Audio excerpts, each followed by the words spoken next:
Good evening, everyone, and welcome back to Empty Cloud Monastery. I'm here tonight with Ayasobana to my right and Ayasetuma to my left. And my name is Bhante Sudaso, and it's time for our weekly monk chat, your opportunity to ask questions about Buddhism and our opportunity to attempt to provide useful responses. And monk chat is dependent upon people typing in questions. So please type in questions about Buddhism in the comments window, and we'll do our best to respond to them. So we'll start with paying homage to the Buddha, and then we'll go through the questions. And once we're out of questions, then we'll conclude the live stream. So we'll start with homage to the Buddha. Namo tassa bhagavato arahato samma sambuddhassa. Namo tassa bhagavato arahato samma sambuddhassa.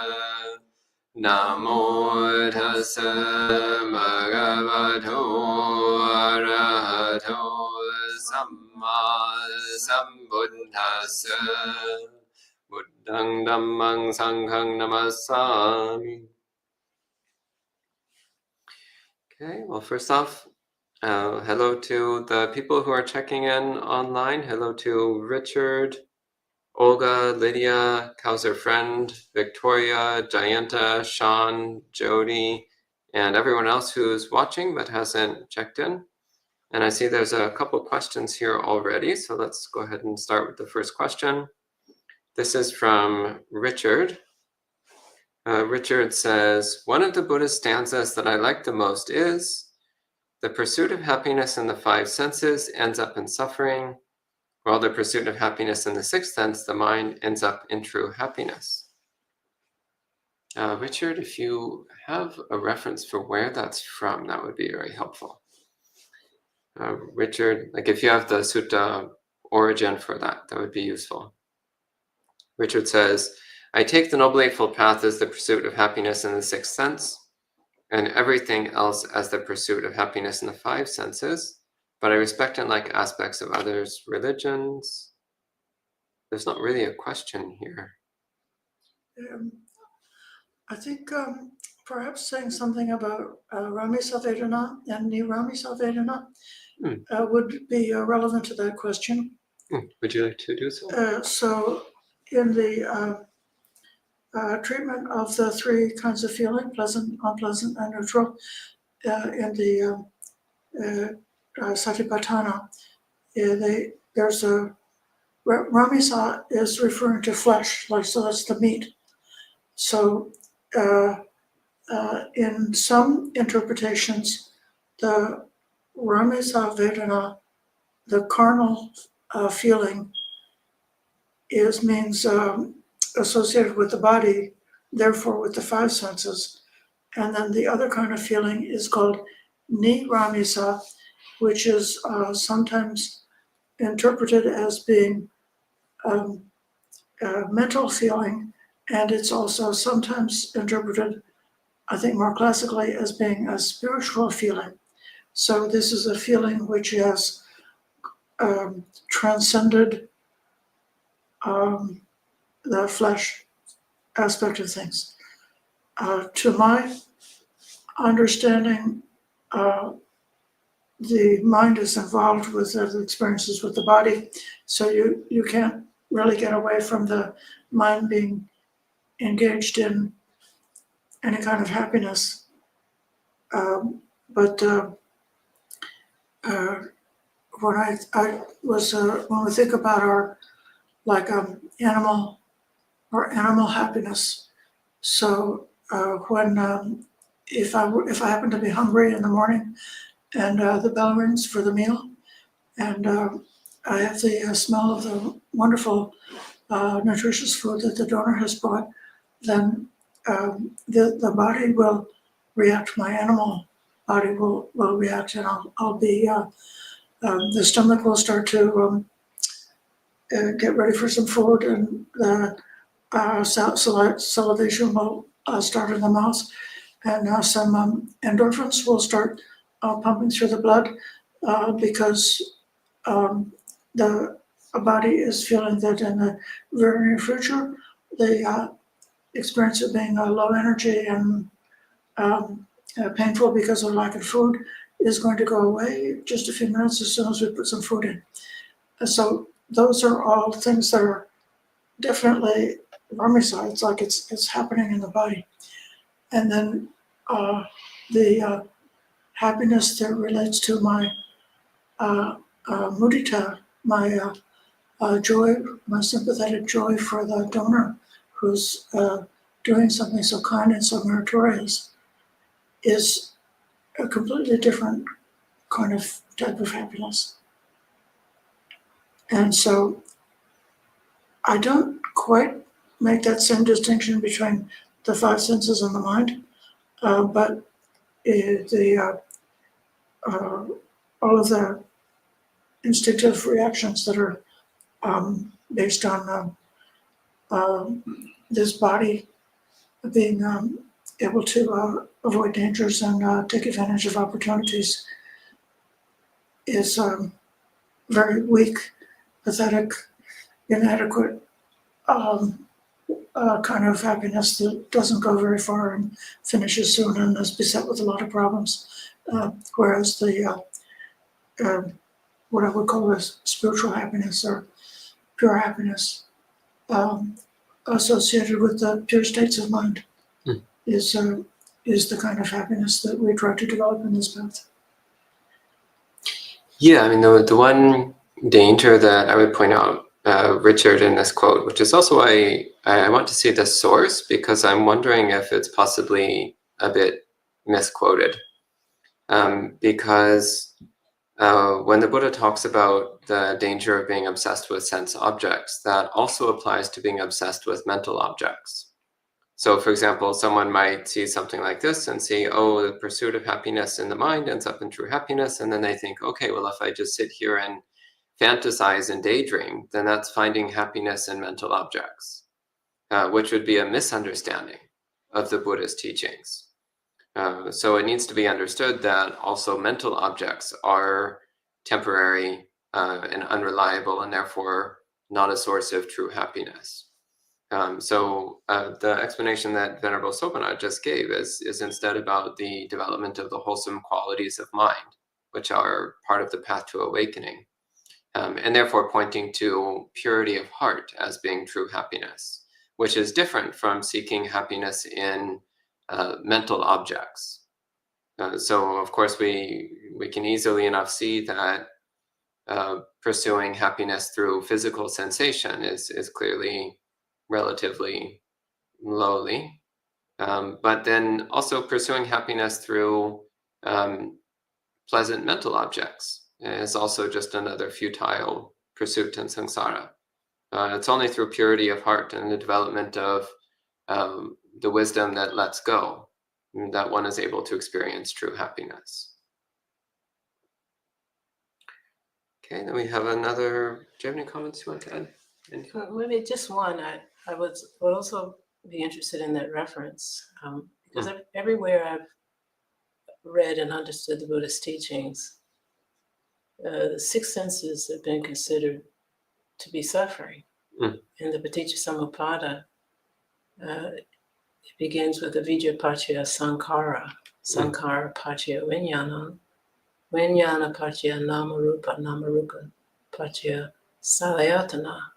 And in that teaching, it doesn't refer to five senses, but all six as being the condition for Sokha Parideva Dukkha Domanassa Payasa,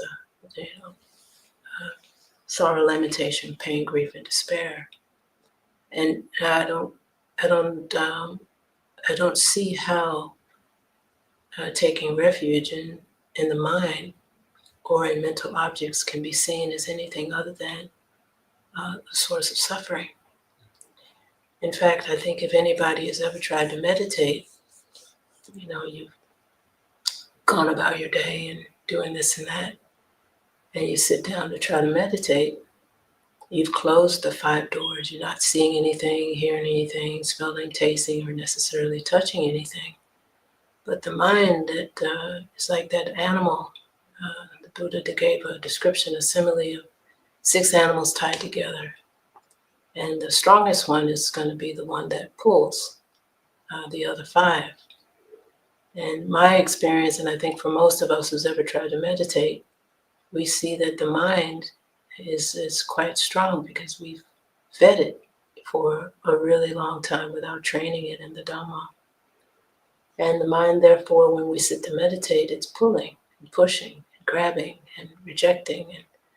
And so by restraining the mind with mindfulness, by using the teachings of the Buddha to bring the mind under control, we don't use it necessarily as a source of happiness or see it as a way to nibbana, but as just one of the other 6, one of the other senses, one of the other wounds that we have to endure in this life because we took up this body out of ignorance.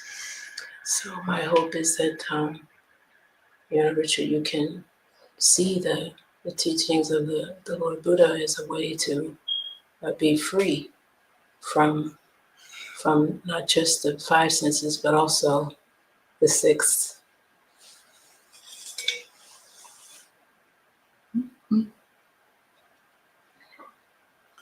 Okay, and we have another question here.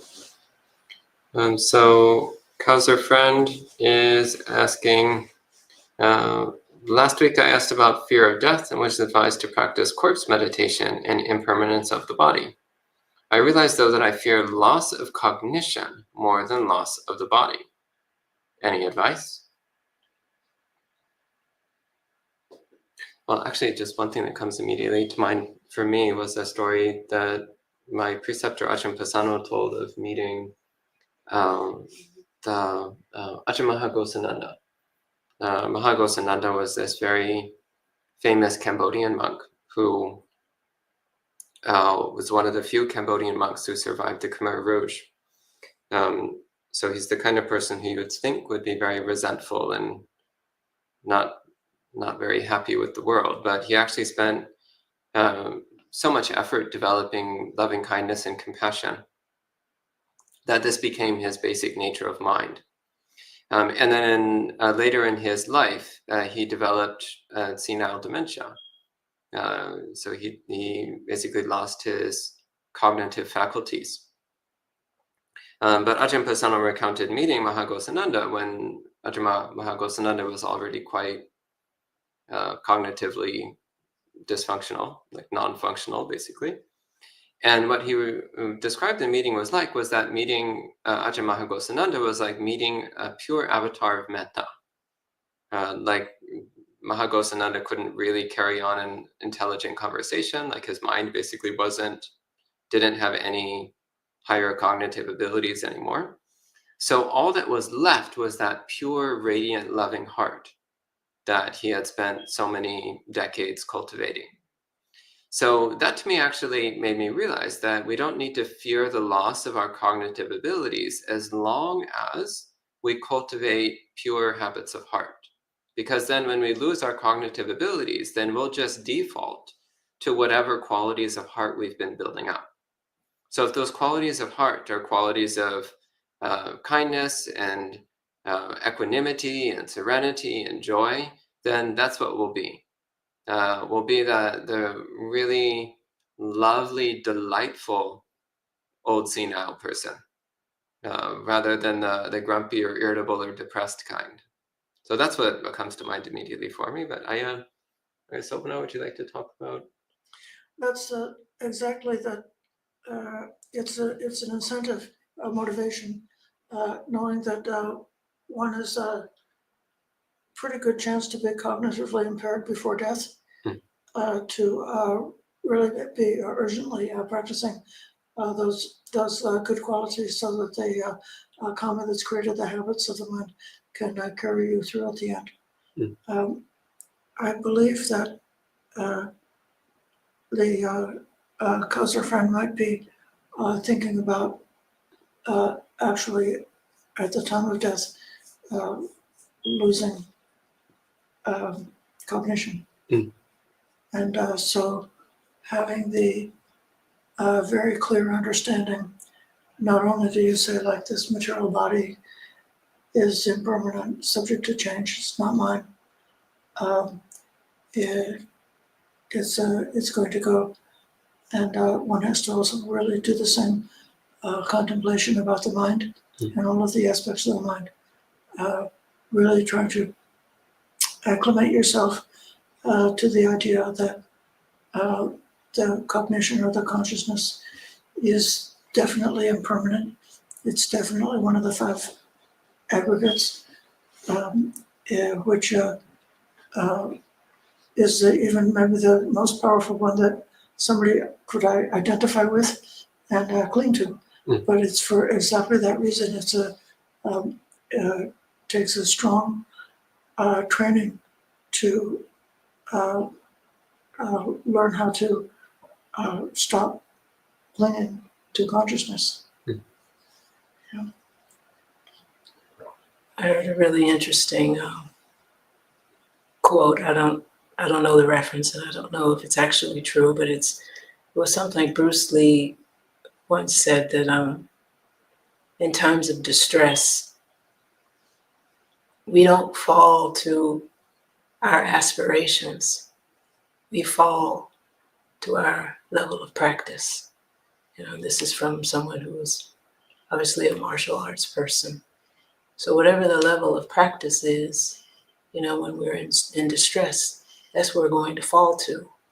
And I just take courage actually in knowing that the ability to be sharp and clear-minded in times of distress, and perhaps the most distressful time is at the moment of death, is something that we can actually rehearse. We can practice, like here and now.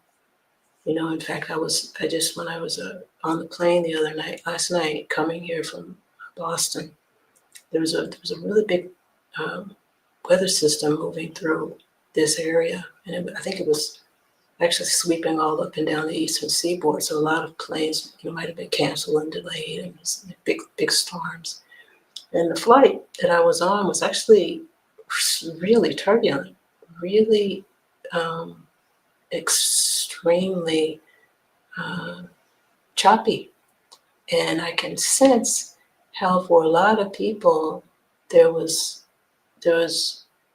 certainly for me, there was a sense of like a palpable sense, like, this is actually this could be difficult. This could be dangerous. This could be it.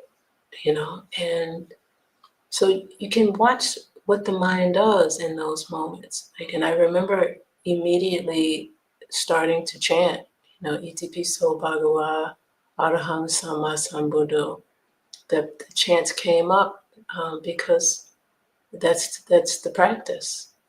So I think when we look at it from not necessarily from a moment of death perspective, but from a moment to moment perspective, like, where is your mind? You know where your body is, but where is your mind right now? Like, what are you doing? Why are you doing what you're doing? And what's the quality of your mind now? And by, I think, just rehearsing that very simple teaching of, keeping a really good track and taking really good care of the mind moment to moment. The future is just the unfolding of the present moment. So if you're doing a good job now of taking care of yourself, then you don't have to worry about the moment of death or distressing moments of losing cognition in the future. Okay. And next we have a question. So it says, I heard it's better to give gifts to the Sangha by your own hands, or be generous by your own hands. Why is this said to be the case?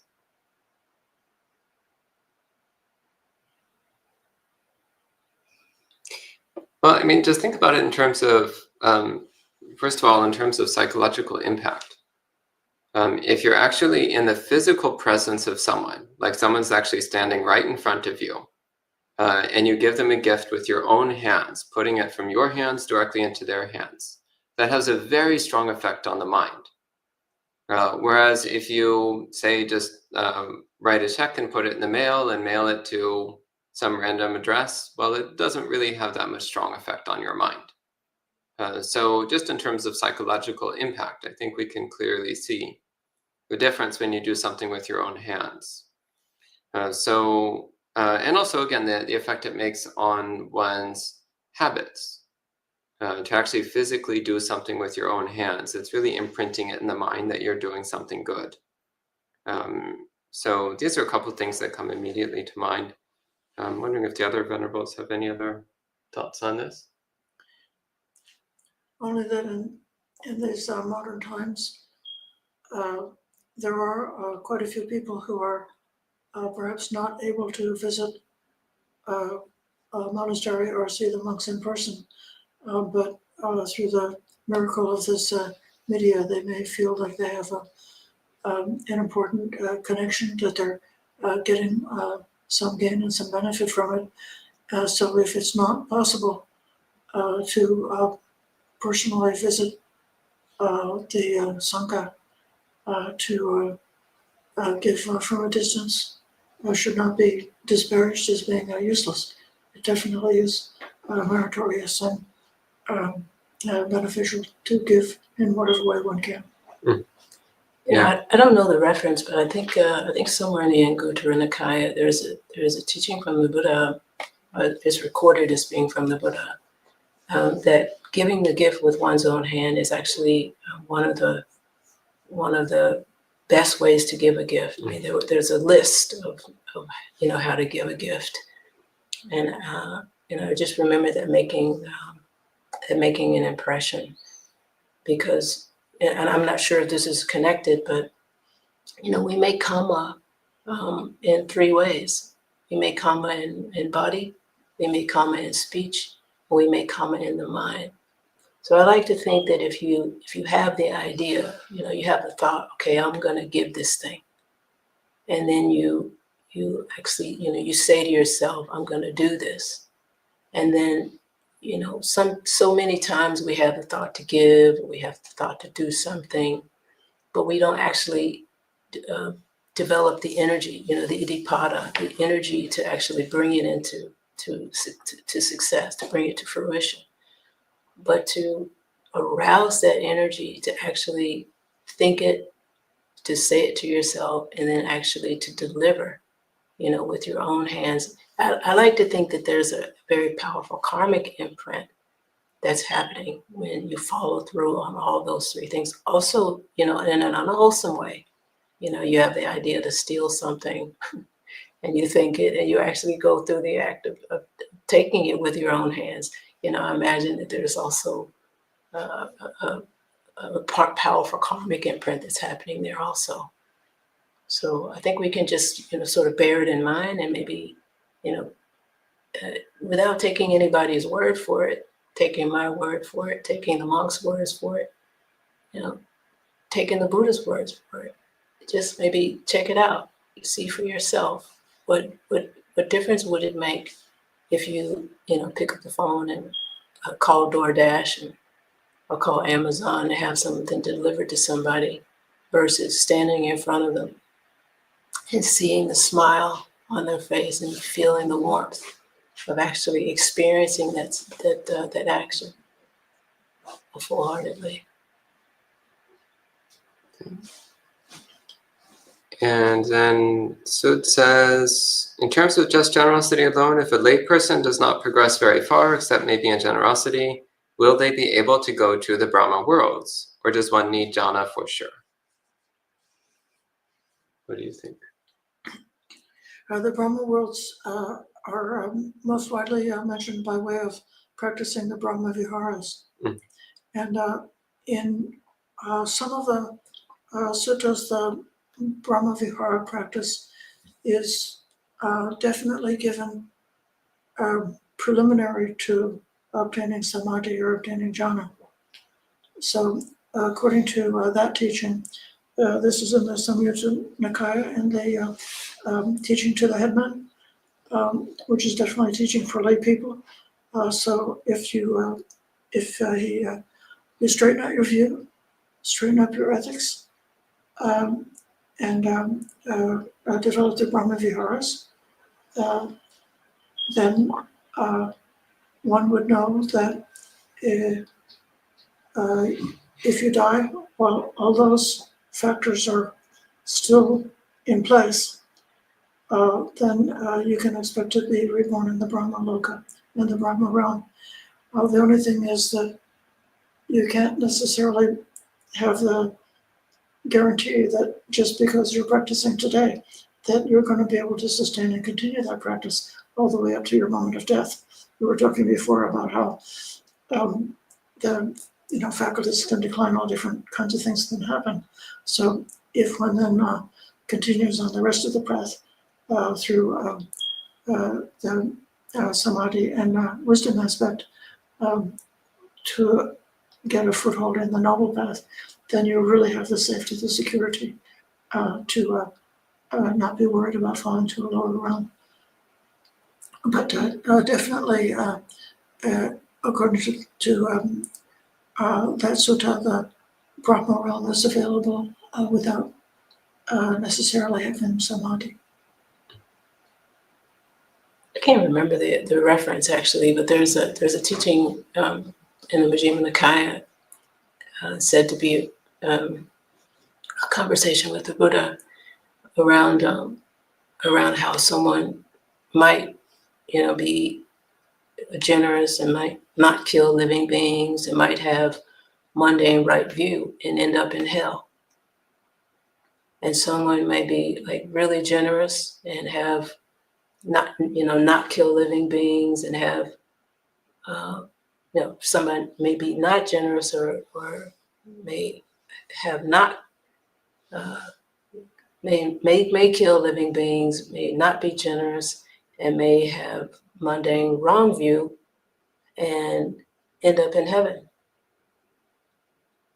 So I think the point of the teaching is that we can't necessarily know the workings of karma. We can't know exactly. It would, I think it seems like it would take a Buddha to understand exactly how a being is going to fare in samsara, which is why, a lot of times when we read the suttas, you'd see how when someone died, the disciples would come to the Buddha and say, what happened to this person? What was his destination? So then we see that the Buddha had to then say where this person was, or whether they were an arhat and wise, and whether they attained parinirvana or not. So, because we can't necessarily know, but to even be thinking about that, to even be thinking about going to a Brahma world or any world, all existence, all conditioned existence, anywhere in the 32 realms is itself hell. It's a form of hell. It's impermanent. It's suffering. It's not self. It doesn't matter where you go. How great a retirement program you get in the Brahma world, it's going to end. And you could become like an earthworm in your next birth. So it's not a good deal not to be thinking about it. While we have this human birth, while we have the Buddha Sasana still thriving, while we have the Arya Sangha still available to guide and teach us, we really should take the Buddha's advice and practice with great urgency and do our best to find those trees and empty huts and meditate. Because the teaching again and again is meditate or you'll regret it later. Not go to the Brahma world, but meditate. Okay, and a question here from Ryan who says, I've been traveling up the coast lately in various vehicles as co-pilot. While on the road, I tried sitting meditation and a thought came up that if there was to be a vehicle collision, I'd rather face potential death directly and mindfully. Would this be skillful for our practice and for the rebirth process? honestly, I wouldn't be too worried so much about the moment of death and how the moment of death happens. It's very hard to predict, in fact, nearly impossible to predict how you're going to die. You might die quickly, you might die slowly. Your death might be very painful or it might be painless. You might die with your faculties sharp and clear, your mind awake and alert, or you might die with your mind blurry and confused and muddled. You don't know. What you do know is that right now you have the ability to cultivate wholesome habits of heart and mind. And you do know that if you cultivate wholesome habits of mind, and if you do wholesome deeds with your body and your speech, then you know that those will produce good results, both in this life and in future lives. That's what you know. So focus on that. Don't worry too much about what your death is going to be like, because who knows? And also, it doesn't matter. It doesn't matter what your death is going to be like. What matters is that you spend the time that you have cultivating the Dhamma and building up Dhamma qualities of heart and performing actions and speech based on Dhamma. That means you'll be guaranteed to get good conditions, no matter how your death goes. I also find it amusing, there's a discourse from the Anamataga Samyutta, where it's called the Stream of Blood, where the Buddha says, the amount of blood you've shed from all the times you've been beheaded in past lives is more than what would fill all the oceans of the world. So point being is that you've already had every imaginable form of painful, violent death. So you mentioned dying in a car accident. Well, that's one example. But you've experienced every other imaginable kind of violent death. And big deal. Doesn't matter at all. What matters is that right now you have access to the Dhamma and the interest and willingness to practice the Dhamma, to cultivate the wholesome qualities which will bring the mind towards true happiness.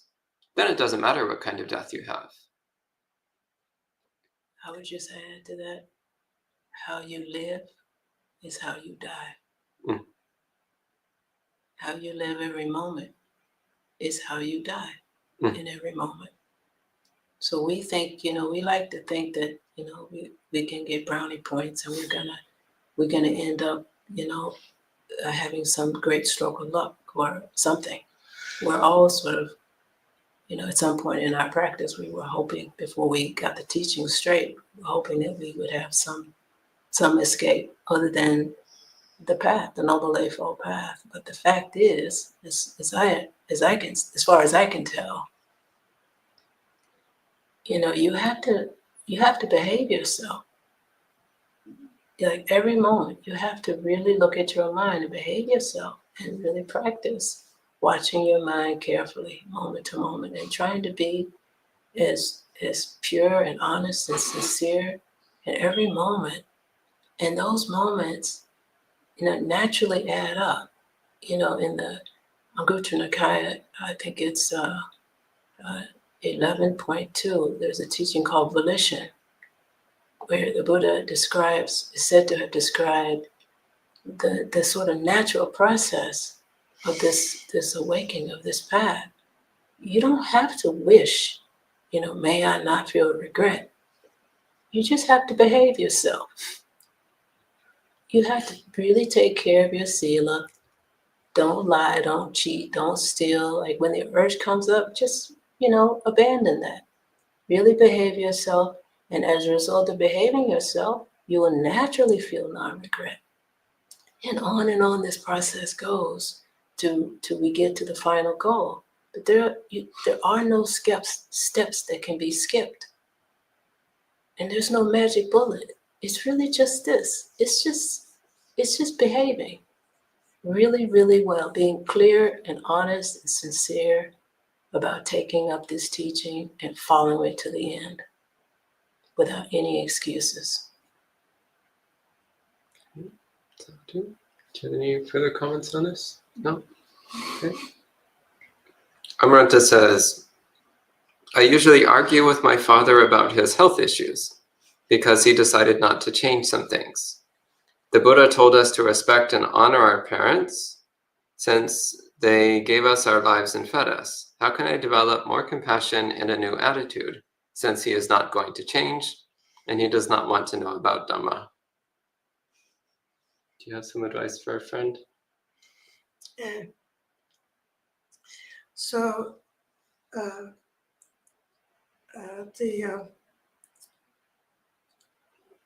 in trying to be a good friend, Kalyanamita, one who's a good friend in the Dhamma, is somebody who is skillful and capable of pointing out one's shortcomings.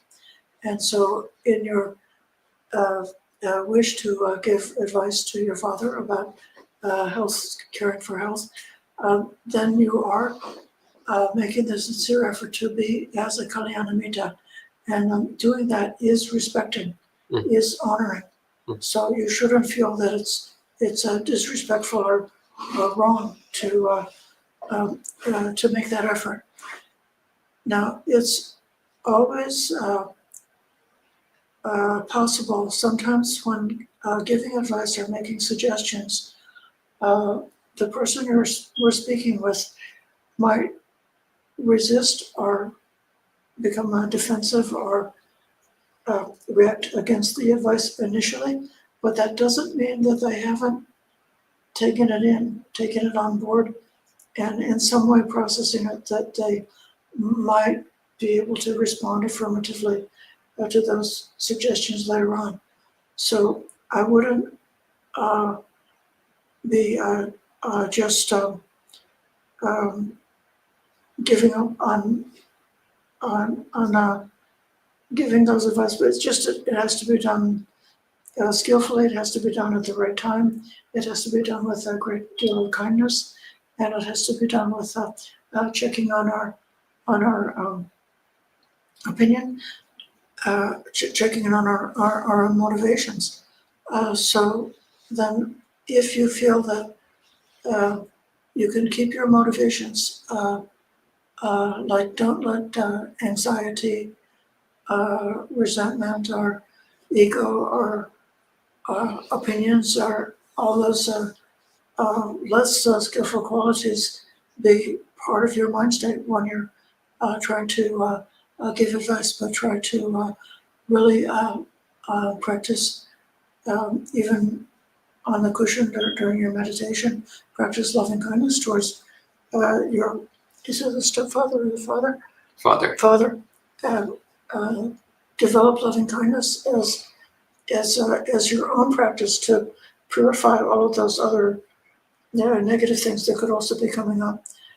And it may be that if your father experiences you as being calm, loving, and gentle, that the advice, he may be able to become more receptive to the advice. But if the advice is given in an attitude of being opinionated, harsh, or fearful, anxious, or other qualities like that, then it can stir up negativity. So practice loving kindness meditation. Examine your heart before giving the advice, and to try to give the advice that's got those loving qualities, and that has prudence in terms of looking for the most skillful time and the right place and the right manner in which to make those suggestions. Don't give up on making those kind of suggestions, and you might or might not be successful, but at least you've kept your kindness alive throughout the whole process. Good. In Ajahn Sucitto's 75th anniversary book called Dhamma Tracks, he gave this really wonderful quote, which I can't quote verbatim, but the essence of the quote was something like, "A good friend is one who listens, not lectures." It's one who listens, not lectures. So, if you think about how often we really we really want somebody to change. That's not listening.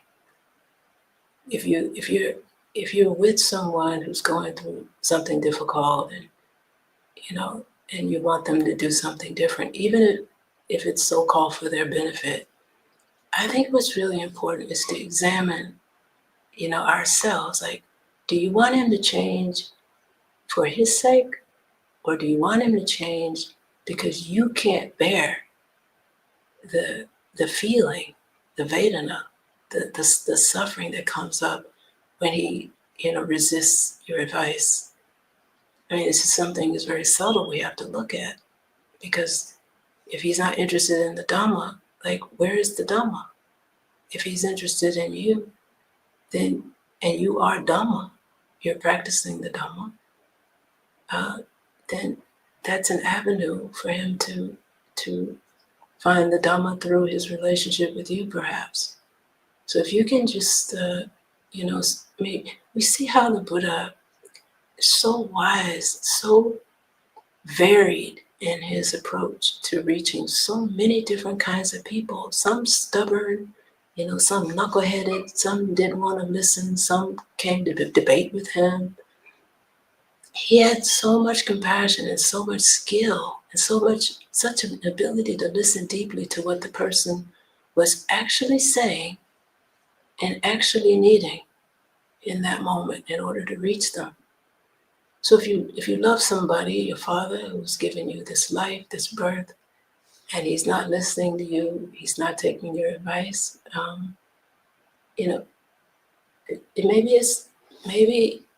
maybe you're lecturing a little bit more than listening, and reaching him through friendship and through kindness, and sort of that really deep listening to, like, what's actually needed, in the moment with your father. Is a question that, you don't have to answer to us, but maybe just a question to ask and just let it linger. What's really needed in this moment? How can I really help? And if you can't help, the metta is the quality of wanting beings who are suffering to not feel suffering, to be free from suffering. And the compassion, the karuna, is that quality that resonates with the suffering of others, that feels it. And then mudita is like the sense of rejoicing when someone else is, experiencing some happiness. But this fourth quality, upekkha, equanimity, it's like looking from above. It's sort of seeing that, things happen and I can't control it. I can't necessarily do anything. But in that upekkha is a calm. There's an acceptance there, an ability to be with someone who's suffering, but not be in it. To accompany like a good friend, to listen, but not be agitated when things don't turn out the way we wish. Good. Now we have a question from Sud. Sud says, can a highly developed mind have dementia? Sounds counterproductive, given the premise of Buddha Dhamma would mean the more you practice, the higher the clarity. I thought also one of the benefits of metta is to die unconfused. Well, I think it's important to recognize that cognitive disorders can be physical health problems. They're not necessarily psychological issues. So you can have somebody who psychologically, they're actually totally fine. But there's some kind of physical health issue which is affecting their brain, or it's affecting their nervous system in a way which makes it difficult for them to interact normally with the outside world. So I actually think it's perfectly possible for a highly advanced spiritual practitioner to still undergo cognitive impairment, cognitive difficulties, and dementia symptoms, especially in old age, because those are all just disorders of the body. inside their minds, they might be perfectly fine. It's just that the body is not allowing that mind to interact with the world in the way that they used to. An example of this is Ajahn Chah. So Ajahn Chah, towards the end of his life, went into a coma and was in a coma for 7 years before passing away. And one of the interesting stories from this time is that the monks were concerned. They were concerned, like, oh, what's going on with Ajahn Chah? So they brought a monk who was known as someone who could read minds. And they asked him, like, oh, could you please check in on Ajahn Chah's mind and see how he's doing in there?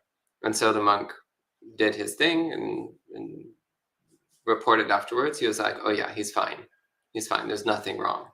Like from the outside, yeah, he's completely non-functional and non-responsive, but in his mind, he's having a great time. Like there's no problems there at all. So this also is something to recognize, is that the body is the body, and the nature of the body is that it's subject to disease, decay, decrepitude. It's subject to breaking down and falling apart. So if one's brain is not functioning correctly, if one's nervous system is not functioning correctly, then from the outside, somebody might look very confused and messed up. But on the inside, they might be perfectly serene and happy and content. So I think of it a bit like a computer. If your computer screen is broken, well, your hard drive might still be totally fine. Your processor might still be totally fine. All the saved files and programs might all still be perfectly fine, but you can't actually interact with any of that normally just because the screen component is broken. Or if your keyboard is broken, then you might not be able to issue and receive commands to your computer. But once again, the CPU might still be perfectly fine. It's just your keyboard that's broken. So then you think, oh, the whole thing is ruined. Well, no, actually, it's just one particular component that's not functioning correctly.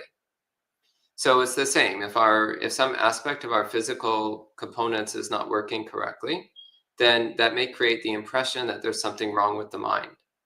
But unless you can actually look at a person's mind, you can't really know for sure. You can't really know for sure what's going on in there. So yeah, I would say absolutely a highly developed mind can still display cognitive disorders because those can be caused by physical problems rather than psychological problems. Yes, any other? That's enough. Yeah, okay.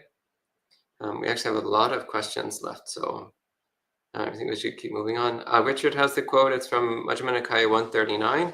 I actually looked at it briefly. So the thing about seeking, the Buddha says, rather than seeking pleasure in the five senses, you should seek inner pleasure. But then he defines inner pleasure as meaning the pleasure of the four jhanas. So that's just the Buddha saying that rather than seeking sensual pleasure, instead you should cultivate happiness through meditation practice. So again, it's not about the ordinary thing of like seeking happiness in daydreaming and fantasizing and mental objects, but rather it's about cultivating one's meditation practice. Jeffrey asks, can a lay person achieve enlightenment? Can they? Yes.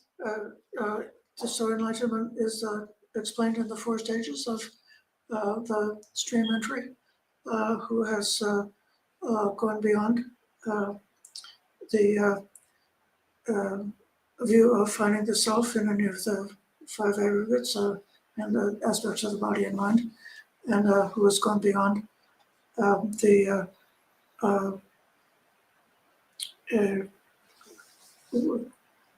belief in rites and rituals, and who has gone beyond skeptical doubt.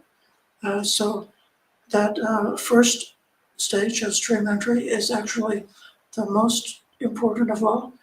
It's said in the suttas that if you have, I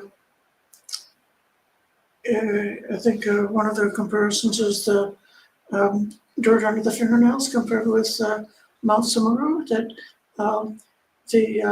what you've gained with stream entry is really vast, and then the amount that's left to be done with the other 3 stages of enlightenment is quite small, and it's stream entry is very attainable, then the person who's called a once returner is a person who has those things, and in addition to that, the greed and aversion are greatly diminished. The person who's called a non-returner is a person for whom the greed and aversion is completely eliminated, and then all of those stages are said to be available for lay people. And there are many sutras about lay people who have obtained those levels of stream entry, once returner or non-returner. It said that the fully enlightened arhat is something that is not accessible for a lay person. That final destruction of the last remnant of what's called asmimana, or self-conceit, the tendency of the mind to give priority to one's own perspective compared with beyond that, and then the last bit of restlessness that exists in the mind is even having that longing for nibbana can create some restlessness, and then having the last bit of ignorance. So those three things are still present. So I believe there are stories of people who must go and get into robes immediately upon attaining their full enlightenment. So I know that if someone who were fully enlightened would not be interested in going to work and punching in the time clock and earning money and building wealth and the other things that householders need to do, they wouldn't be able to do that anymore. Yeah, that's definitely my understanding of that. It's that each stage of awakening, one is becoming more and more of a renunciant internally. And the monastic life is all about practicing renunciation externally. So they converge together. Like as you're getting towards full enlightenment, the mind is so completely immersed in renunciation that the renunciant life is the only thing that actually makes sense for it anymore. So it's just natural. If one is not already a monk, by the time you're getting close to full enlightenment, then you'll just naturally start trying to become a monk. But just so we're clear, what we're talking about conventionally in terms of the person, no person gets enlightened.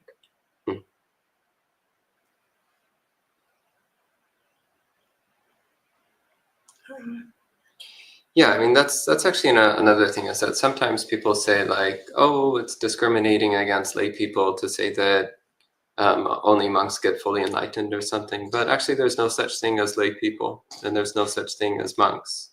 Rather, what there are people who are choosing to live their life in a particular way.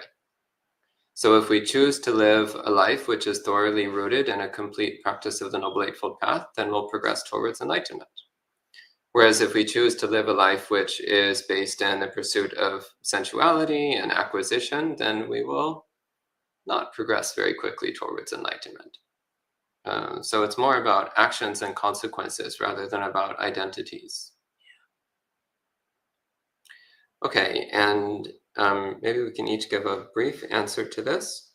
N says, when you all decided to choose this path, what was the reason behind it? Is it because you want to achieve a good afterlife? Sobana?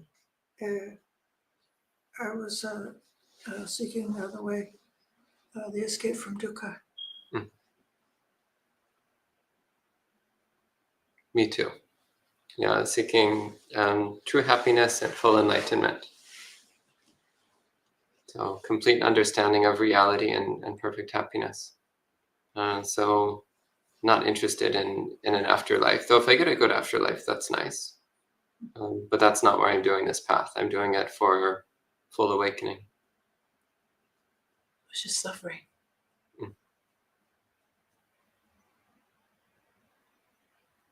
Okay, good. Okay. And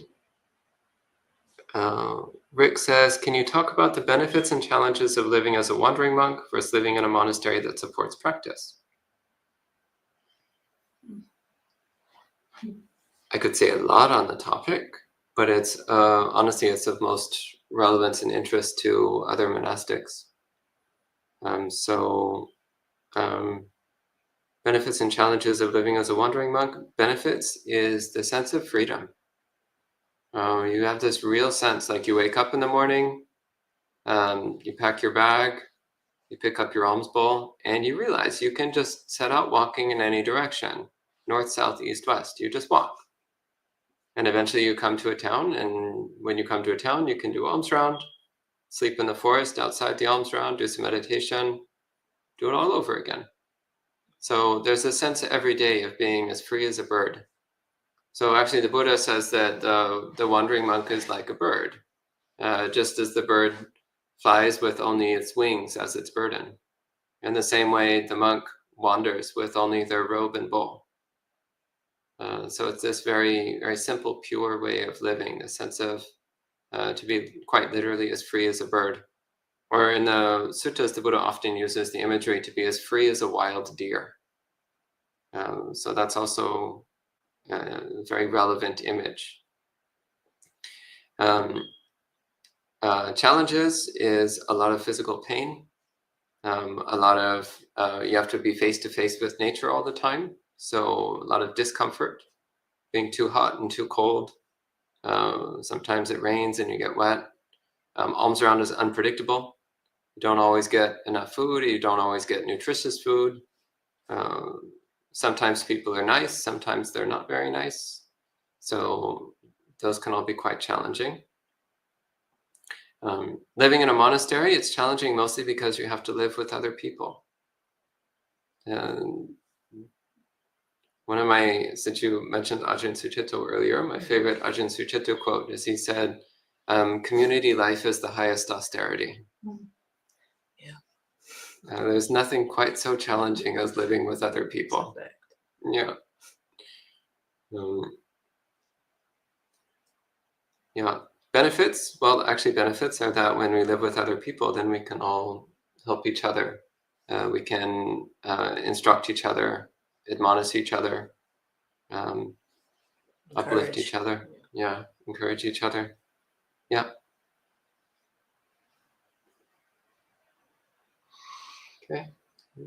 Okay.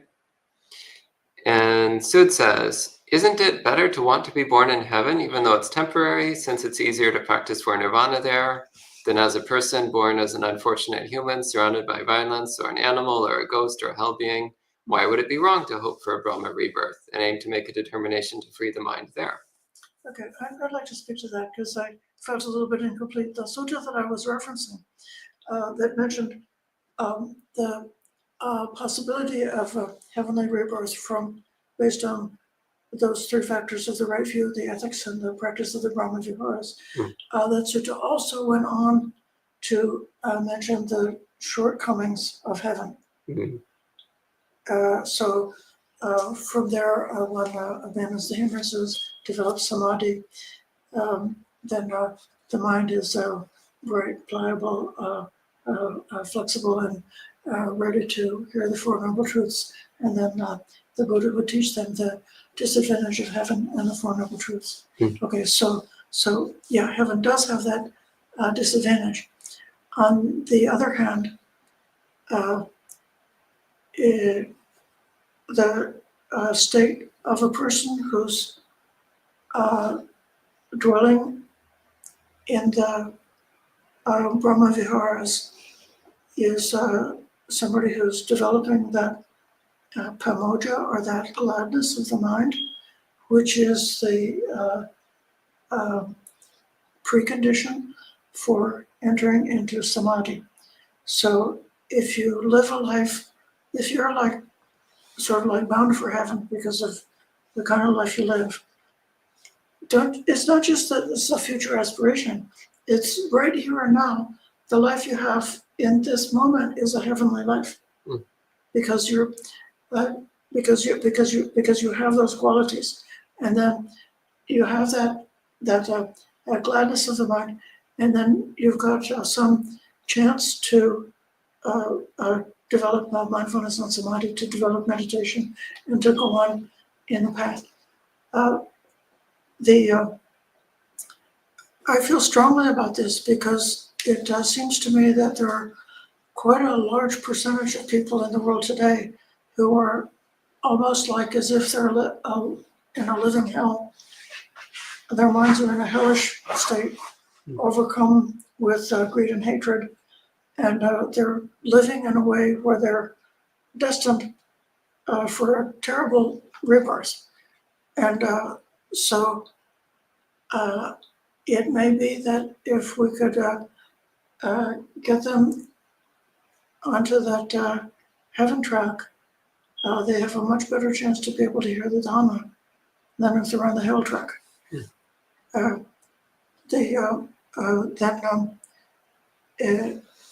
beings in at the heavenly realm, some of them are noble, some of them have already obtained the love is dream entry or once returner. And they can be in heaven and they can listen to the Dhamma, contemplate the Dhamma, have Dhamma discussions, and go on with their practice in that way. So according to what I read about, and the ones who are not practicing, who just got to heaven because of their merits, without having any wisdom, all they do is they just enjoy how pleasant it is. They just experience pleasure, and they experience pleasure until it's worn out, and then they drop to a bad room after that, because they don't have wisdom. So, but I don't think that heaven is not quite the. There's a hesitation to say one shouldn't just aspire to heaven and think, I'm not gonna be able to wake up. But instead, having a heavenly attitude can be compatible with the teaching for the developing samadhi and wisdom. Yeah. Okay, and Richard says, how to deal with white and black karma? I mean, is it really possible to avoid all bad karma and only make good karma? For example, avoiding killing by telling a little lie. So yes, it is possible to avoid all bad karma. In fact, it quite clearly states in the suttas that once one becomes a stream enterer, then one becomes incapable of doing any major bad karma. You can still do some minor things, but nothing major. And then when somebody makes it all the way to full enlightenment, then they become incapable of doing even minor bad karma. They're literally incapable of doing any evil whatsoever. So there is in fact a way to completely avoid doing anything evil at all. And that's through purifying the heart, through practicing the Noble Eightfold Path. You become gradually less and less capable of doing evil. Which is interesting because, again, we talk about Buddhism as being a path of freedom and liberation. But freedom doesn't necessarily mean doing whatever you want to do. Because the freedom that the Buddha is talking about is the freedom of not being dominated by the impulses of greed, hatred, and delusion. So cultivating a mind which is so pure that it doesn't even have the possibility of doing anything evil.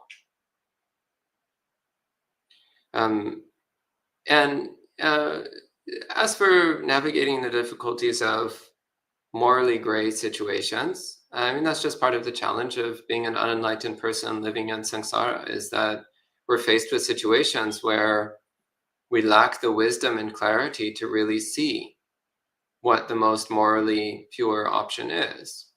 And so then we wind up making mixed karma. We wind up making choices which are a mixture of good and bad karma.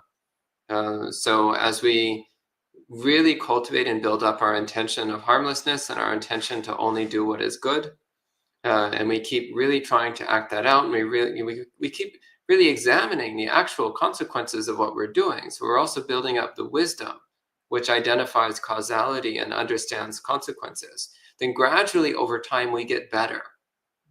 Our gray karma becomes a lighter shade of gray, becomes a lighter shade of gray, a lighter shade of gray, until eventually it's not gray anymore. That's very, very beautiful. I was thinking about how this is something we can know directly, for ourselves. I think if you ask any meditator who's gone on, on a retreat for a few days, doesn't have to be a terrible long time, but, you get the mind to sit down and get quiet, and you'll see all the things you've done in the past start floating up to the surface. All the lies you told, all the mistakes you've made, they come up. And when the mind sees, like, oh, yeah, there's a consequence. This bad feeling, this remorse, this shame, these thoughts that I'm feeling, reviewing my life, that's because I did something unwholesome, that I acted out of an unwholesome impulse. And that has a very powerful impact on the mind when you can see for yourself, like, the effects of doing unwholesome deeds. And in that direct seeing and the direct feeling of the suffering, that is associated with those actions, naturally the mind wants to let go of that. It doesn't want to do it anymore. Or if it does, it comes up out of that hole much, much quicker. Okay. Good. Okay. And we have another question from Sud. He says, how are Hiri and Ottappa different from blaming oneself of one's shortcomings? Do you have any comments on this one?